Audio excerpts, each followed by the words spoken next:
start Winedown Wednesday with your hosts, Missy, Dawn, Angie, TJ, Nikki, and Lindsay. So grab your glass or your cup and join us for great conversations about, well, who knows?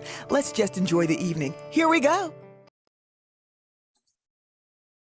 Hola, family, and welcome to Winedown Wednesday. I am one of your hosts. I always forget to change my daggone name on this thing.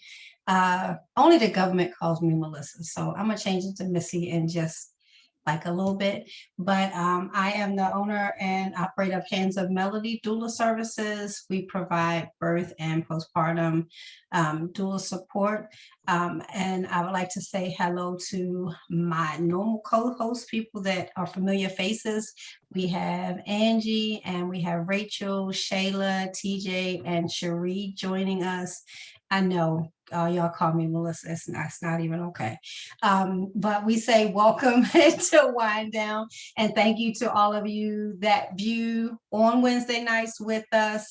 But some of you have to view later in the week because Winedown don't start for you at 9 o'clock. So we appreciate you being a part of the show. Again, you are free to say how you feel in this space. We just ask that you be respectful to everybody's opinion. So some people have differences of opinions, and what works at their house don't work for yours. So we just ask that you keep your opinions respectful. Our topic for conversation tonight will be with the midwife. As midwives go, our midwife is with finishing up with a client, so she will jump in momentarily with us, but that's not going to stop our momentum for our show. She'll pop in when she can. Birth work is like double dutch. You have to get in where you can fit in, and you never know when you're going to get a call. So we're going to give her a little bit of grace, and when she gets an opportunity, she's going to jump in to answer questions. I ask that you share that we're live right now with your friends on Facebook. If you could share this broadcast, I think what we have to say is very important. We share tidbits of things that you didn't know. We're going to be changing up the show a little bit over the next several months, so you may be seeing some things done just a little bit differently. We're adding some faces, and some of our mommies, their commitment has changed, so you won't see some of them on our show anymore, or they may just pop in from time to time because mom life, and that's one of the reasons we're on this chat, is because mom life happens. So we're going to do something a little bit different in that each one of our mommies that is joining us has their own level of expertise in different areas. And so tonight we're going to hear from Cherie. Cherie is one of our mommies that her little person celebrated like 1 full year of being Earthside, and we've been so excited. The thing I love about Cherie, and we're super proud of, is that when Cherie came to our mommy group, it was, okay, y'all help me with my registry. I don't know how to do none of this foolishness. Like, tell me what to get, tell me what not to get. I'm going to figure it out. I'm going to buy everything. I'm going to go down the rabbit hole. I'm going to talk to Google, I need YouTube. that link. Send me that link. Yes, and the links, she needed everything. And so now to see Cherie on this side of motherhood with little mama being a year old, it is amazing that she has become like our resident go-to for a lot of things, because if we say it, she going down the hole where most of us don't have time to go. So we are going to do things a little bit different, and we are going to have Cherie share some information with us. And so we are going to go for just a few minutes to the Wonder Year with Cherie, and she's going to take us on one of her deep dives really quickly, and she's going to tell us what she learned. So here we go, Cherie, what you got for us? All right, sorry, I couldn't get off mute. That's all right. So today's topic that I want to share is find your people, find your team, find those who will build you up The first thing I want to say, there is no I in team, and this is true for motherhood. Motherhood requires a network of people, whether it be friends, family, people you hire. You need the support. Um, I encourage you guys to find you a doctor you can trust if you're pregnant, or hell, if you're not pregnant, and hell, if it's just for your regular health, find you a doctor you can trust, no matter what that is. I would also say, for all my pregnant mamas out there, or people who are postpartum, immediately postpartum, find you a doula. Find you a doula who can hold your hand. That was very important to me. And we all know that there are some, I'm sorry, I keep rubbing my face. It's hot in here. Um, but find you a doula. Find you somebody who will hold your hand through this process, because as Missy was saying, I am I'm an A student, and we'll get to that in another post. But I'm an A student, and I needed somebody to hold my hand. And this group was a lifesaver for me. As you can see, the moms here always supported me. The other thing I would say is, in building your team, ask your friends, family, coworkers about the people who they use and what they recommend. Oftentimes we overlook very good clinicians or very good whatever, because we don't simply ask people. And if people love their practitioners, they are willing to share. Trust me. For example, I was able to find my chiropractor from my prenatal yoga teacher. And through my chiropractor, I was able to find my acupuncturist to turn my baby. Now, it didn't work, but the fact is, I loved my acupuncturist because she provided more than just burning my toes. I forget what it's called, but burning my toes. She did more than just that. She actually listened to me. She was able to wrap my mind around, Cherie, you're gonna have a baby, and you're gonna have this baby by a C-section. Get used to that. I'm still working through that a year later, but I'll get there. So lastly, I just want to let folks know, remember, there's no I in team, and there's definitely no shame in asking for help. And I encourage everyone listening tonight to take care of yourself.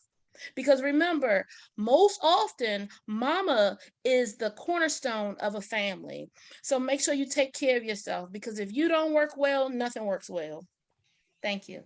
Yay, Cherie, we are so proud of you. Y'all don't even understand. Like a year ago, a little over a year ago, this wasn't Cherie. So I applaud you, Cherie. Cherie took some first steps today. We were kind of hanging out with the babies, and I'm just so very proud of you, Cherie, and your mother journey, and watching it through you has been like amazing. And one thing that I said to her today was, as we go through this journey of raising our kids, your worry never goes away. Your guilt never goes away. It just changes. So once you master this, like we had some mommies that have traveled and some that haven't. So the ones like before you travel, you're like, and what I need to get and all that. And then when you come back and you go travel again, you're like, oh yeah, I remember that. Like we packed too much, or we ain't packing, whatever it is.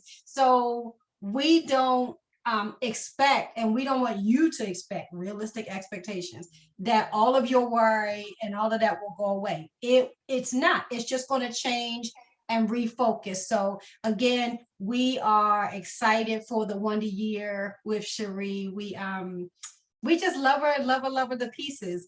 I also want to now go to a quick segment with another one of our first-time moms that has really embraced the journey, and that's Miss Rachel. Rachel's going to talk to us a little bit about what she discovered in the fourth trimester, and we all know that's the first 12 weeks after the baby is born. So Rachel is going to talk to us about that, and then I see Jennifer is jumping in to join us. So Rachel, what you got for us, Mama? I think one of the first lessons that I learned about the first trimester is to give the fourth trimester is to give yourself grace. right? Like while we're planning for, oh, I need to get through the first trimester because there's the jinx of don't say anything, whatever. Okay, I made it. Second trimester, okay, I'm not as sick, whatever. I'm just chilling. Third trimester, it's get this baby out. I'm over this kind of thing, right? Like we forget what's the next 12 weeks going to be like, right? When you now have the baby, and if you get lucky, you're at a hospital where they help you morning, noon, and night with the baby, and now you come home and it's like, wait, now what do I do kind of thing. Don't put the pressure on yourself. As women, whether you realize it or not, you are constantly being looked to be that person that knows it all, doesn't complain, is superwoman, all these things. But now you just carried a whole human for 10 months, gave birth to said human, and now you're home and have to feed, change, care for the human and yourself and your partner if there is one. So it may feel like a lot. You do not have to do all of it all at once. That is the lesson that I had to learn. And one tip I would say, if you can, go on the website mealtrain.com and get your family. I probably should be putting the website out there, but if you have friends or family or whatever that can schedule for meals to be delivered to you so you don't have to cook, whether it's for a week or 2 weeks, great.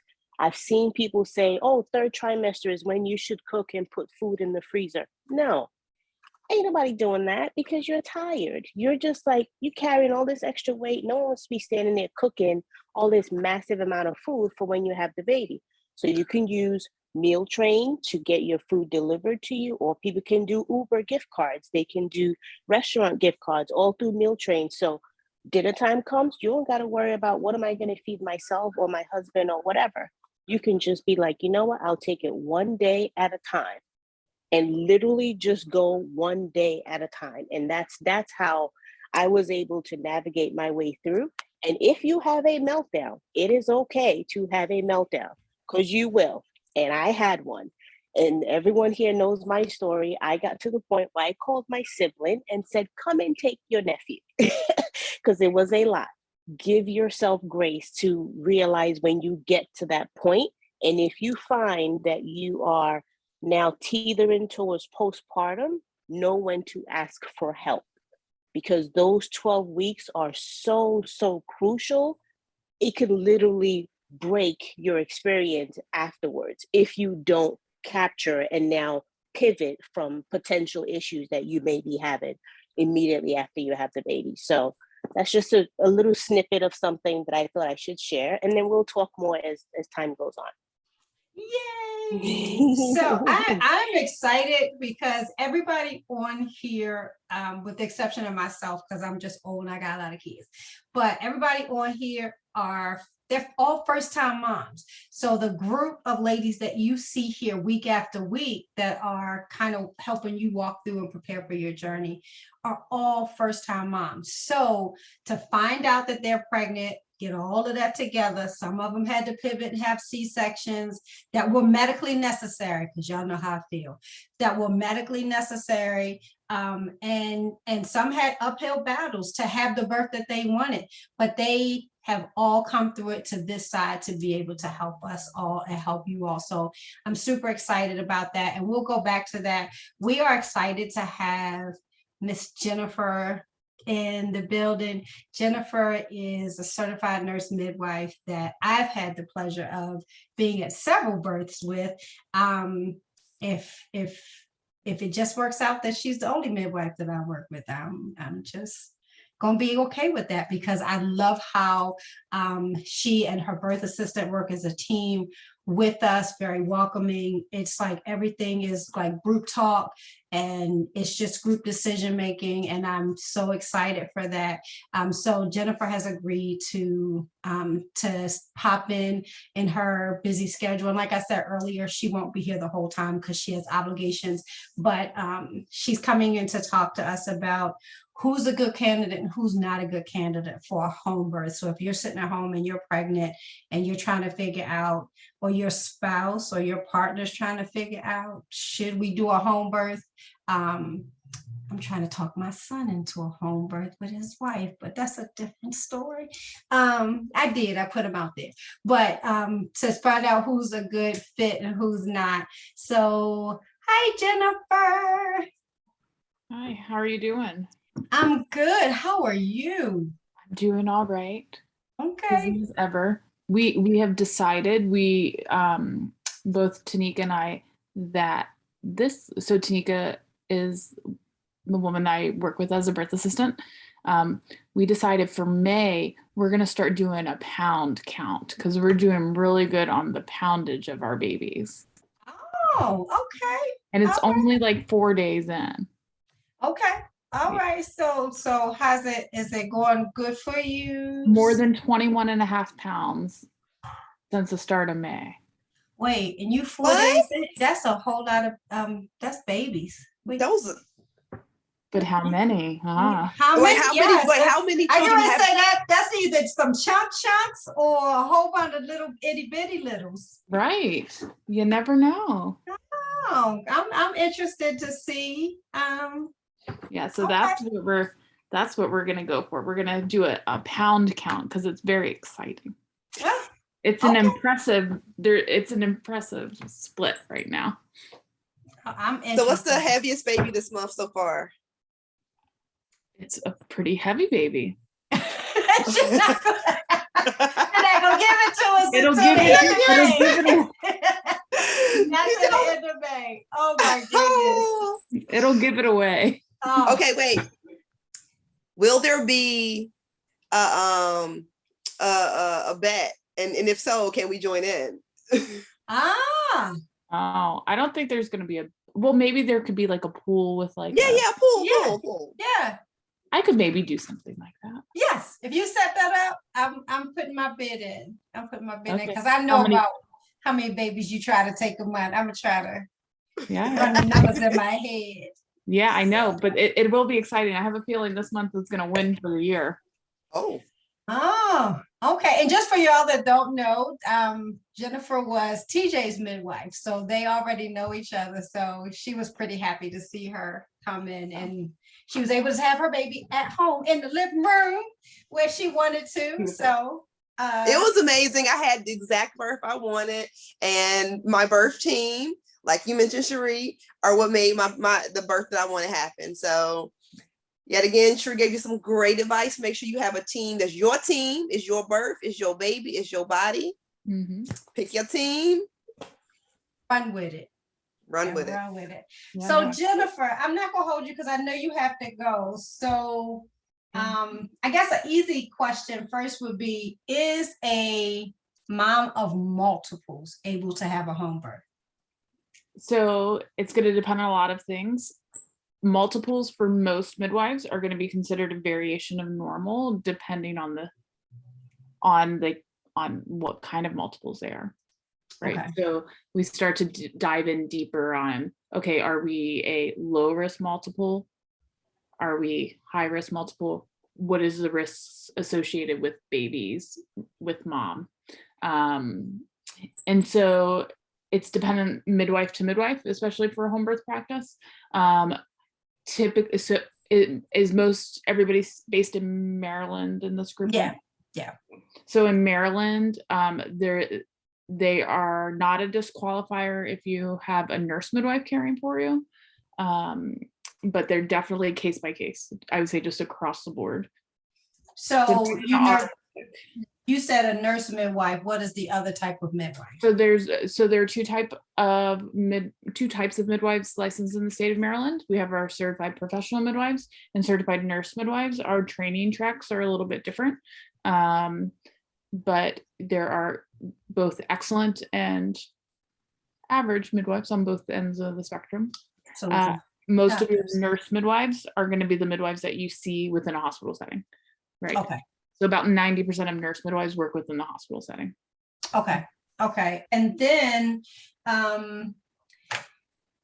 before I do that, so you especially, I know other than birth, you offer well woman services. So if I didn't want to go to a hospital clinic, Mhm. what could I call you for and expect that I could get my services through you? Right. So I offer full GYN care. So that includes, like, I say anything that you would go to the OB for that doesn't include surgery, right? So if we're going for well woman exams, STI testing, pap smears, breast exams, mammogram referrals, our run-of-the-mill UTIs, things of that sort, that we can definitely encompass within the midwifery scope. And then if needed, we can then escalate to kind of a more advanced scenario. So if we had a concern with, there is cancer on that pap smear, or we need to do some more in-depth testing or have a specific procedure done or things like that, then we move towards utilizing an OB/GYN because they are surgically trained. And that's when we start to get into that. Okay. And are your services, those services covered by insurance? So I function out of network. Not all midwives function completely out of network. Typically, if there are out of network benefits, those services are covered pretty well. Okay. Okay. So, and then I have your information listed at the end for anybody that's watching that wants to get in contact with Jennifer and find out more about that. And so who, I guess, instead of saying who is a good fit for home birth, Okay. who typically do you not accept for a home birth situation? So the biggest disqualifier within my practice for not accepting somebody for a home birth is somebody who's not a good fit. And it's actually more of emotional, psychological focus, right? So it really is, are you motivated? Do you want to maintain and augment your health status and focus on well-being? Because we're not, carbon copies of one another. Everybody is different. And so what we would expect is if we put any of us into like an MRI or full body CAT scan, we're going to find something a little bit different about all of us. And so what we look for is your circle of normal, and that we may have outliers, but those aren't necessarily things that we can't tease back in. So sometimes we have somebody, like I have a mom who's working through a little bit of a thyroid issue. So we bring in a team. So we talk to endocrine, we monitor baby, but she's still a candidate for home birth. And so I kind of joke that I have women say, well, I had XYZ, so I'm high risk in that. And I say, in the insurance world, in the obstetrical game, so to speak, everybody gets a high risk code. It's whether or not you're a candidate for home birth. And what I see more often than not within my practice is that the families that are motivated and making informed decisions and really being the decision maker for their care do excellently during their birth, during their pregnancy, and during their birth process, because they're making informed, powerful decisions. And sometimes they're hard decisions. And we've had babies together where I'm saying, this is the evidence, this is what you would see. You are deemed high risk, high risk, high risk. You're an induction 2 weeks ago with a C-section, probably. These are what we're seeing in terms of risks and concerns. How are you feeling? What are you seeing with this evidence? Let's take the number, let's take you being a number out of it. Let's take you and your baby being a person, and let's go through what these stats mean and the management. It is actually if they had a C-section, is that a risk factor that would take them out, or it would not disqualify you from a home birth with a nurse midwife in Maryland. Okay, what if they've had a prior surgery? Does it just depend on what surgery? Like a myomectomy? Would they be? It depends on how invasive it was. It's the same with even a C-section. We get an operative report. We would do the same with the myomectomy to see how deep within the uterine muscle, and they mark those to see what the risk for uterine rupture would be, which is the biggest concern associated with any type of uterine surgery. Okay, so that was a big concern from some of ours. And then I guess speaking to, because a lot of times we get like one parent that wants to do a home birth and one that's like scared. Like I've had a dad say to me, from the first contraction, I want an ambulance sitting in the driveway just in case we don't make it. Like how do you make the decision to transfer care to the hospital, or if something goes wrong, how is that handled? So it depends. The likelihood of having an emergency transfer during the labor and birth process is really low. Why? Because we're screening throughout the pregnancy and health promoting throughout the entire pregnancy to decrease the likelihood of mom or baby not handling the load of labor. And then also knowing, okay, what should we be looking for specific to your case during the labor and birth process? So that's the biggest thing, is the prevention on the front end. We're doing, monitoring for baby. We're also monitoring mom during the labor process. And in the event that there is a complication, so say we hear blips in baby's heart rate, things like that, we're typically transferring on the very front end of, hey, this may potentially be something. So let's not take risks with mom or baby's well-being. Let's go somewhere with a tertiary care setting where we know that in the event that this turns into something where baby might need extra support or mom might need extra support, we're already there. So very rarely are transfers to the hospital something that an ambulance is needed for.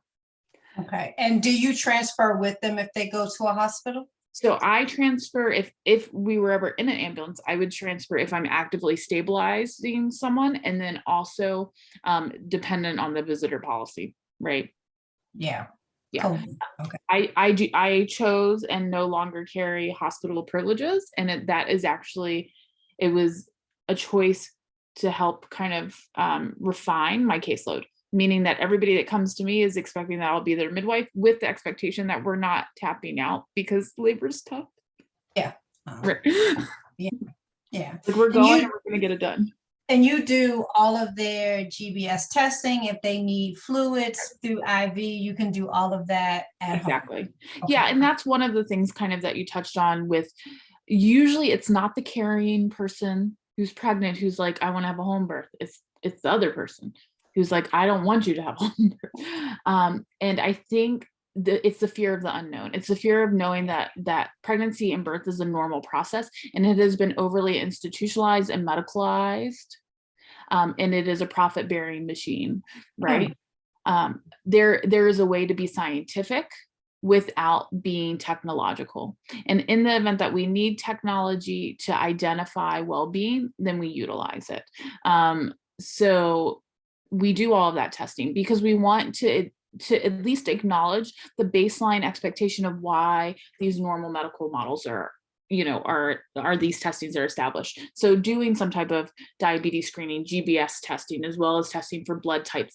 I have a mom who is going to be seeing hematology oncology because she had a really bad experience in a local hospital and they didn't realize she was super anemic and she's pregnant. And I said, well, let's get you wrapped up in like a little bow. How do you feel about, let's get all of these team members working. So we do a lot of more facilitative care than what you would necessarily expect. And it's because people don't realize that we're able to do that.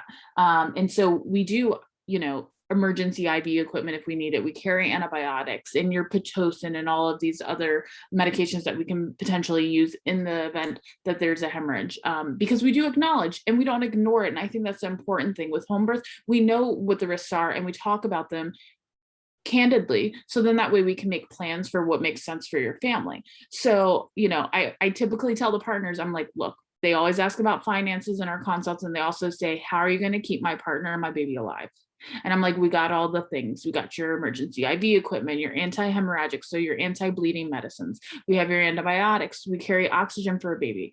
We can fully intubate a baby, do deep suctioning, of that stuff. It's also, important that you have a team that's certified in CPR and natal resuscitation. And this is pretty standard across the board for your home birth midwives. And so someone's saying, what about breech babies? How do you handle breech babies? So we handle breech babies by hopefully preventing them or not catching them early. It's same with that health prevention. Breaches are considered a variation of normal, and depending on our risk status, some midwives feel very comfortable with utilizing that. Within my expertise, I say that I am an expert in normal vertex vaginal births because I haven't had the depth and breadth of experience to say, oh, I do breaches. Have I probably caught more breech babies than most of your MD professionals just on a surprise? Yes. However, we typically don't plan for them, but during the prenatal course, we're identifying what is baby's position? How can we facilitate normal movement through, exercises, stretching, bringing in alternative providers to be able to help get baby adjusted. And if not, we use our friendly OBGYN buddies and we talk about getting the baby turned around. Awesome. I think that anybody interested in being a midwife, can you recommend a midwifery school? Because I don't think there are any close, are they? Georgetown's the closest. Okay. Yeah. And that you have to go through the full nursing and then midwifery pathway. Okay. So for nurse midwives, you typically have an undergraduate degree and like a bachelor's degree in nursing. That's what I have. And then you get a master's. You're a master's prepared nurse, so like a nurse practitioner. Okay. And the closest one is Georgetown. There is a certified midwife track. I believe that Maryland is now licensing certified midwives, where you basically can accelerate to a master's degree, but the licensure is not as across the board. Okay, ladies, do you guys have any other questions before we let Jennifer get out of here? Did we miss anything on Facebook? Because y'all know I'll be trying to watch. And I have a question. sure. Yeah, go for it. For the breech baby, you said it's not in your expertise. Is it in your experience? Is there any nurse midwives in Maryland or the DMV that do breech babies? So your GW midwives do them. If you're part of their breech trial, it's very hard to get them. And I just don't plan for them. But we do take, my practice averages probably one surprise breech a year, because they just happen. And I'm not an expert because I haven't had enough to say that I'm an expert, right? I haven't had 1,000, 1,200, 1,500 breech births. So that's where it is. GW is probably the only one that has midwives that are doing any type of breech births or planned ones. And I definitely have to say, I had a mom who was due in January, had a February baby, and I trusted her immensely. This was her first baby. Her baby was breeched for quite a while, and we did a lot of the facilitative movements. And she was like, Jennifer, I trust that this is just going to be great. And I was like, I trust that you feel confident in this process and that your baby's going to do what they need to do. And then this little person behind me is just nagging at my brain, like, but could you please do something? Could you please talk to an OB? And she was like, I trust that the baby will turn. This baby turned after full term. What? Like the baby turned head down, so he was breech and he turned head down around 38 weeks. And as a midwife, I said, okay, but we have a verified breech baby, first baby, the safest places to be in the hospital. We know what that means. Like we had this very open discussion, and she was like, but I feel confident in this process. And her just demeanor of like, she could do it. And this baby was going to do what they needed to do. And this baby turned. And I have to tell you, this was a midwife first baby running into the foyer as the baby's coming out. How beautifully quick her labor was once he turned around. Yeah. So there is something about that. I will tell you. Yeah, you got to know your body. You absolutely have to know your body. And if you're considering an epidural, like if it's teetering in the back of your brain, like at some point home birth is not for you. Pitocin at the house to augment labor is not a thing in home birth. It's used on the back end, like Jennifer said, if you're bleeding more than she's comfortable with, then, but other than that, you gotta be ready to do what you gotta do, what your ancestors did before we medicalized birth and do all of the things. So no, I think that's a good point. It's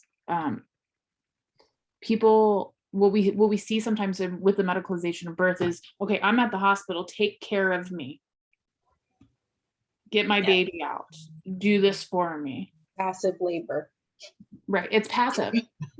we are in it to support you. Home birth midwives want to be there and uphold you to do that, but you got to do it. And I've had like, let's talk real with many of my clients. We're like, you got to bring it. And we're there right with you, but I can't drag you along. Yeah. Yeah. Yeah. And I think it's just who you have around you. It works. Like Cherie said, get your team, get you a good team.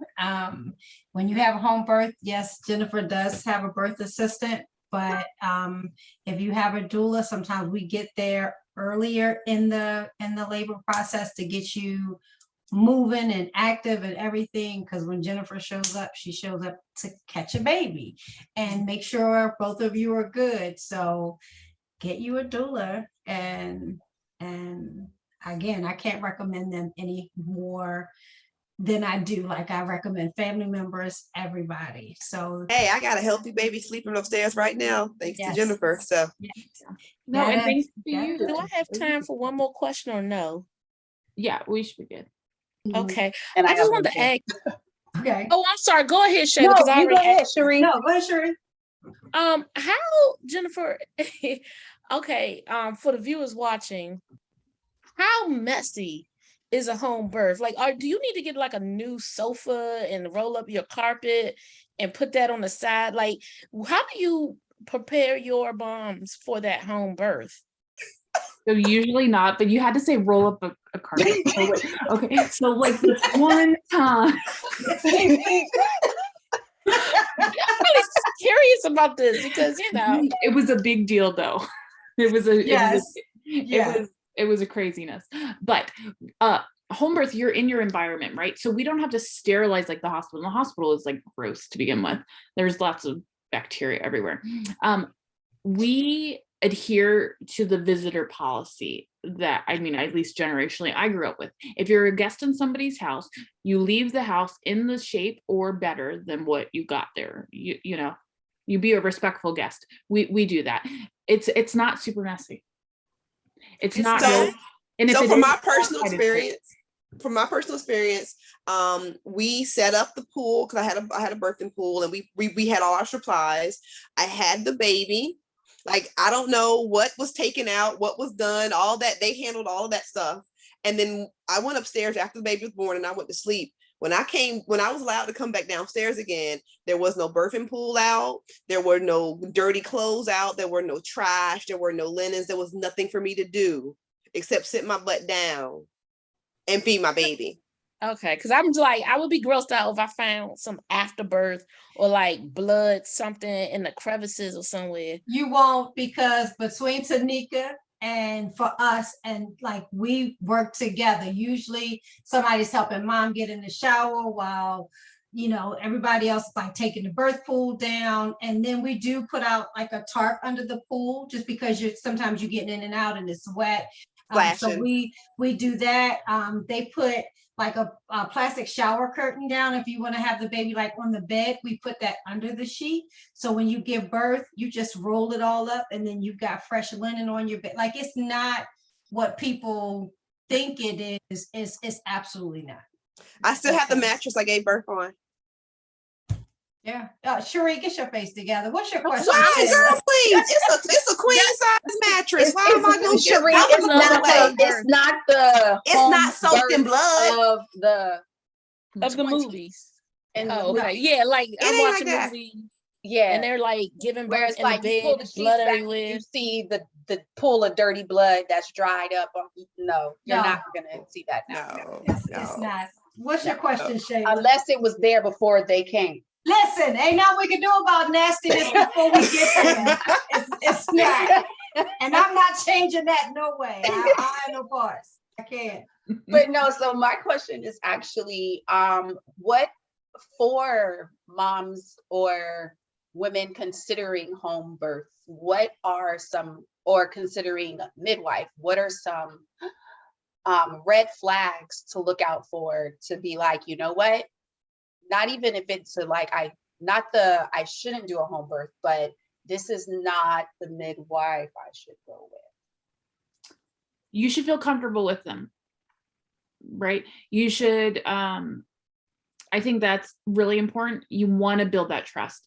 And so it's it's one of those things that as you develop a relationship with your provider, that you trust what they say. In the event that we got to something where it was like, no, this is really like a big deal, we need to really do something, right?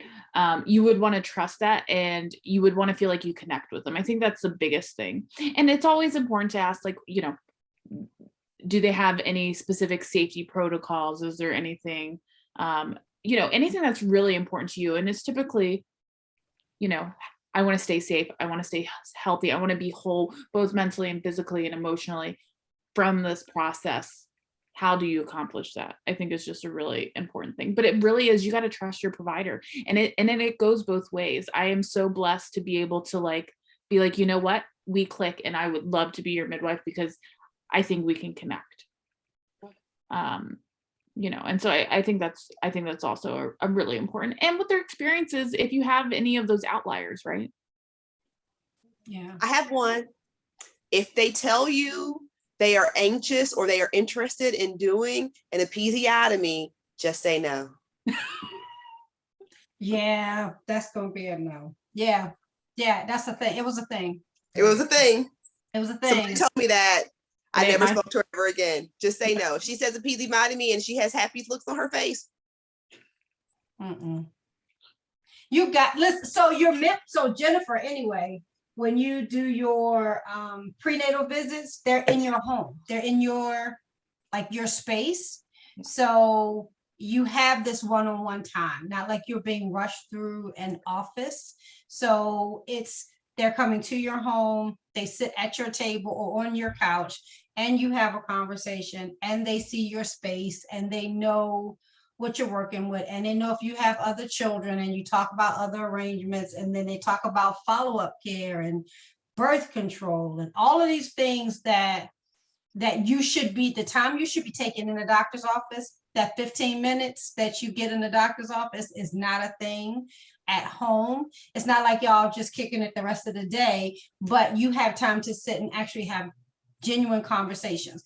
After your conversations, if you don't feel comfortable with that midwife, then maybe you should choose someone else. It is a personality kind of thing. And so you do get to know them a little more intimately at your house, in your space, when they're not juggling, all right, let's get you out and the next patient in. So that's a consideration as well.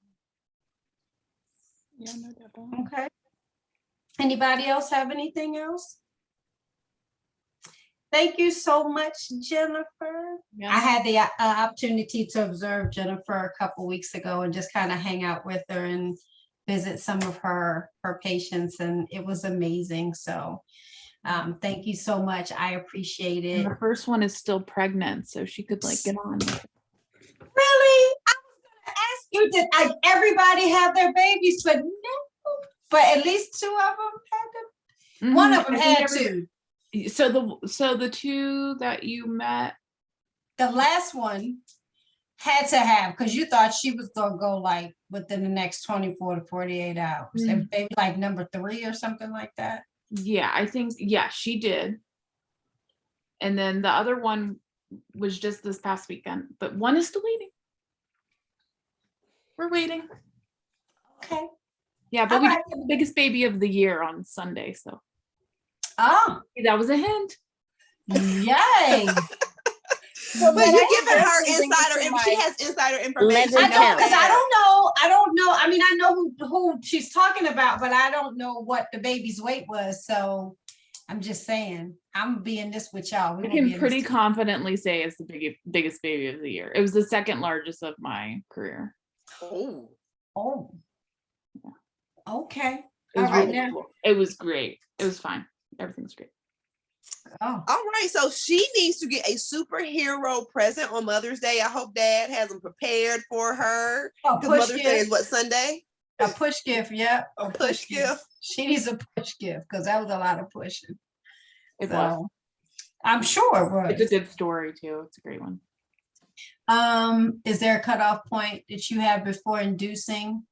it's all case by case.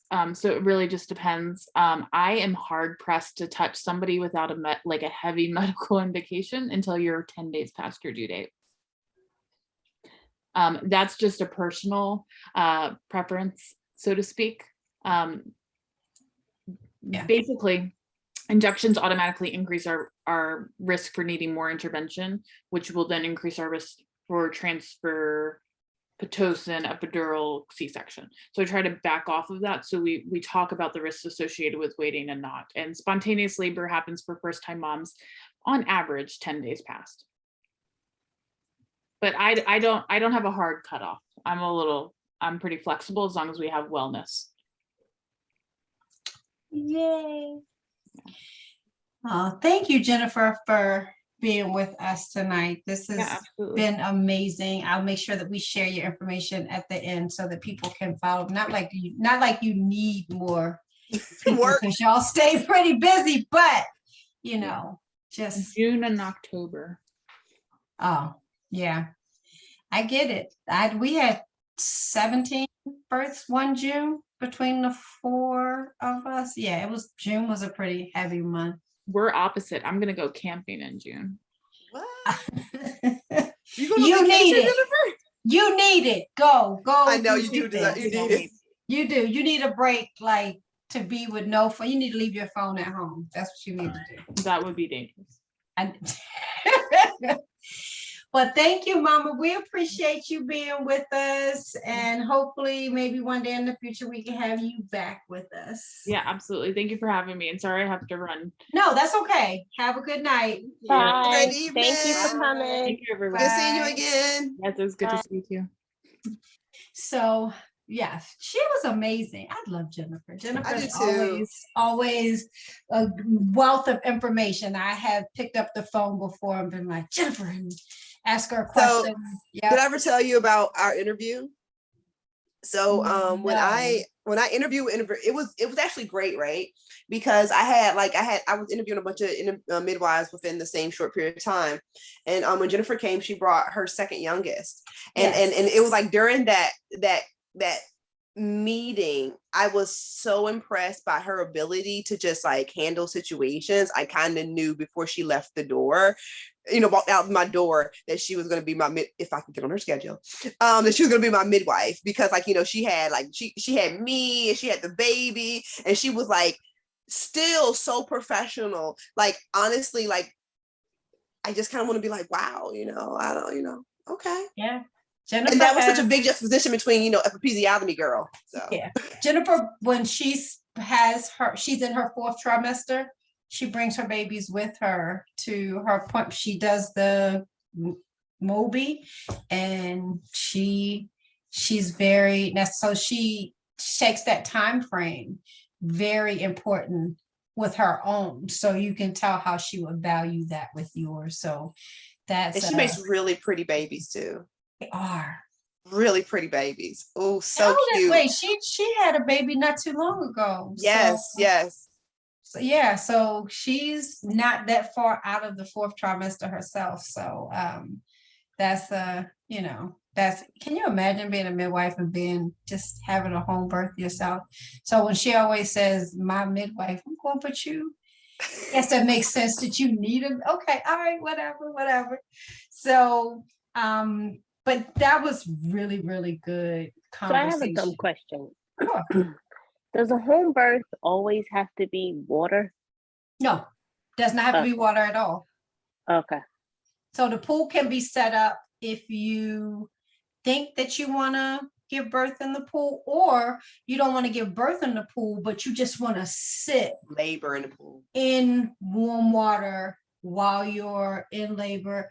Like the water's kept warm, we keep replenishing it, and you can just sit in it and labor in it, and just kind of almost like being in the jacuzzi. I have a cousin, I don't know where she found it, I have to find it, but they are making like blow up jacuzzis now. Did y'all know that?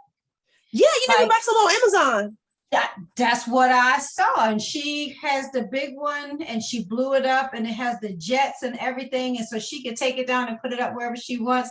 So if you were having, like, if you didn't want to give, I guess you could give birth too, but if you were wanted to labor in the pool, like in the jets, you could do that and labor. So you don't have to. We've had lots of mommies that thought that they were going to want to give birth in the water. And when it came time to push it, they were like, I got to get out. I got to get out. And then they get out and they get onto the bed.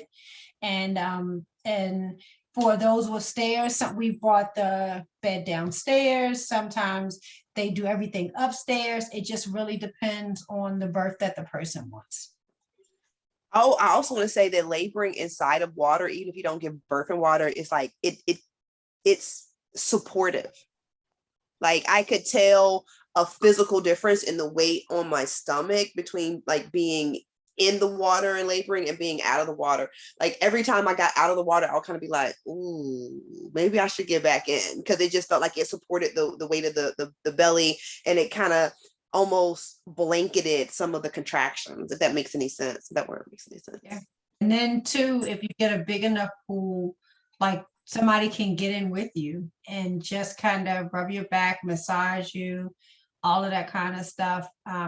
And we've had that. We've had partners in the water when the baby was born and actually caught the baby and brought the baby up to mom, or they get out right before the baby is born. It's completely up to you.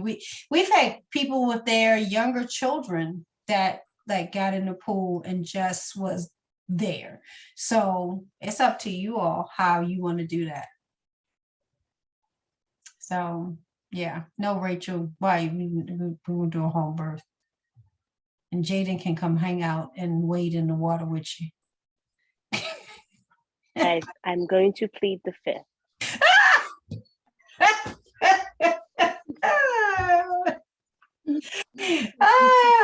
Listen, I'm just saying. What about birthing centers? Mm-hmm. They have work out of birthing centers as well, right? Yep. Yeah. So if you don't want to do home and you don't want to be at the hospital, that's kind of a good compromise. Yeah, but keep in mind, if you want to do a birthing center, you still have to travel from that birthing center to home somewhere within the 4+ hour time frame. You are now in the car. So if you can imagine how you so it's an feel, immediate discharge. Yes. It's usually somewhere after about 4 hours. So if you have a baby and you stay in the hospital for 2 to 3 days, then you think about that ride home. You like, ooh, ah. And then, so to transfer 4 hours after you have, and now you're already like trying to get the baby home, but now you trying to get the baby home and you freshly just pushed a whole human out. So keep that in mind. All the grandmas would be pitching a fit. Talking about walking outside and being open. Yes. Girl, who are you calling? Pitchforks.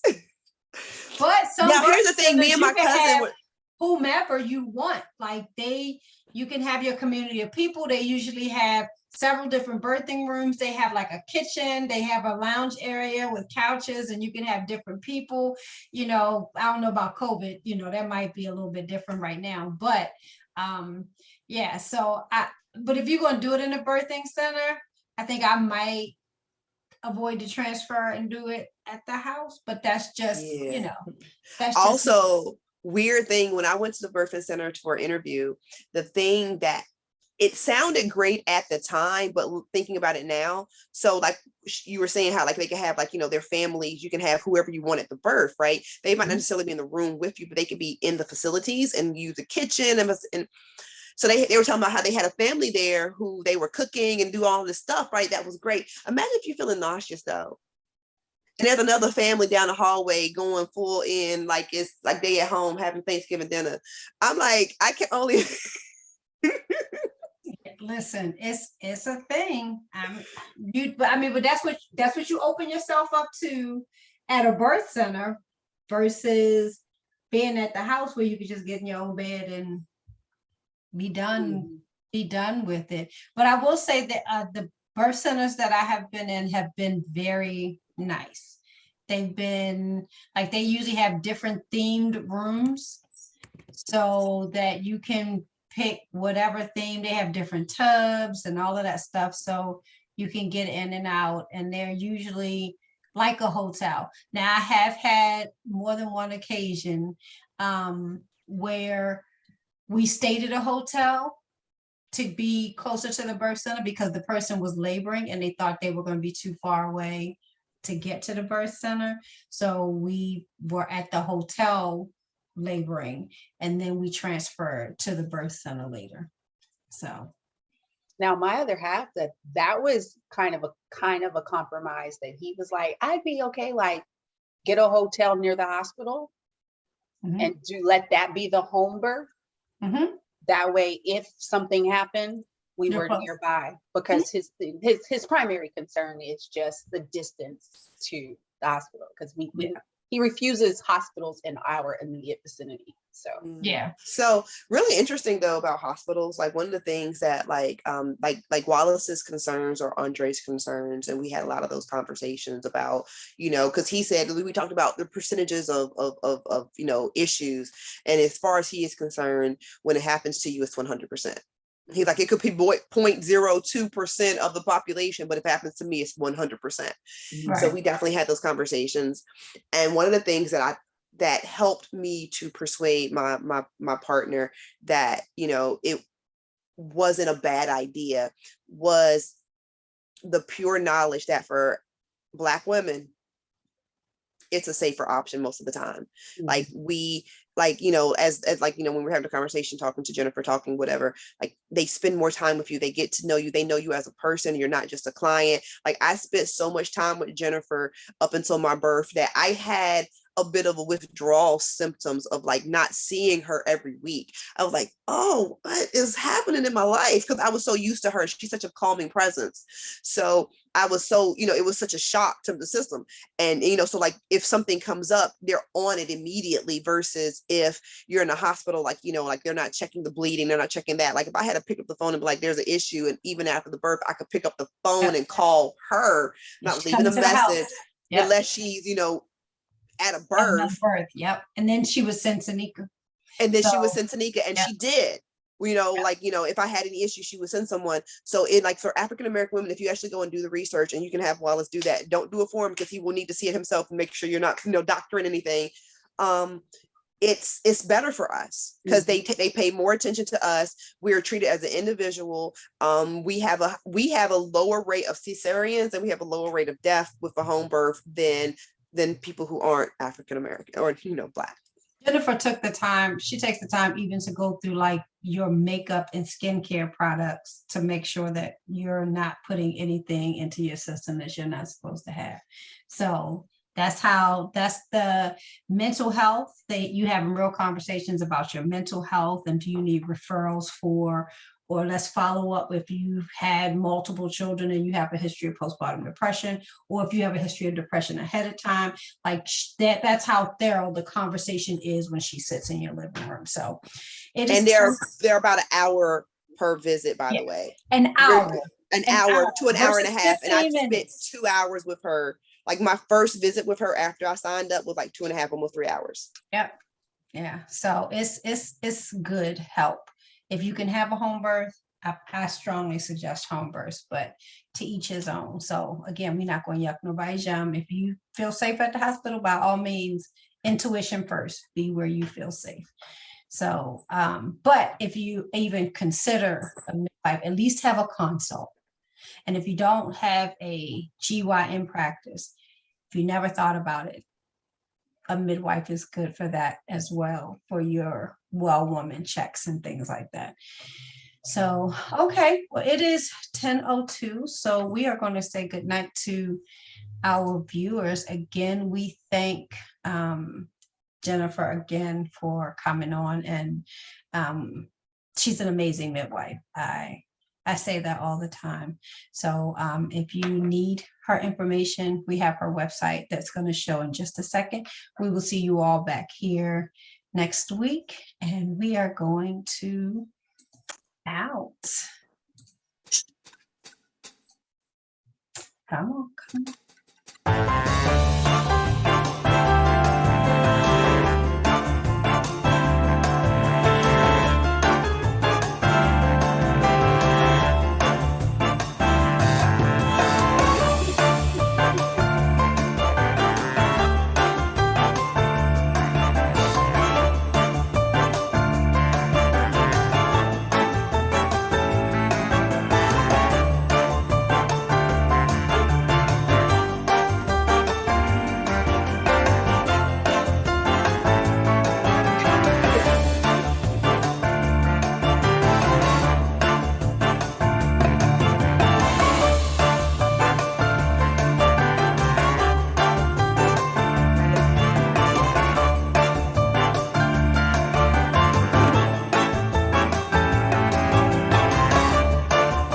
it.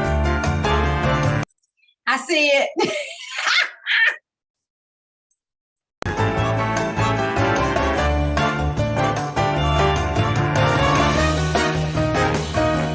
That was hilarious.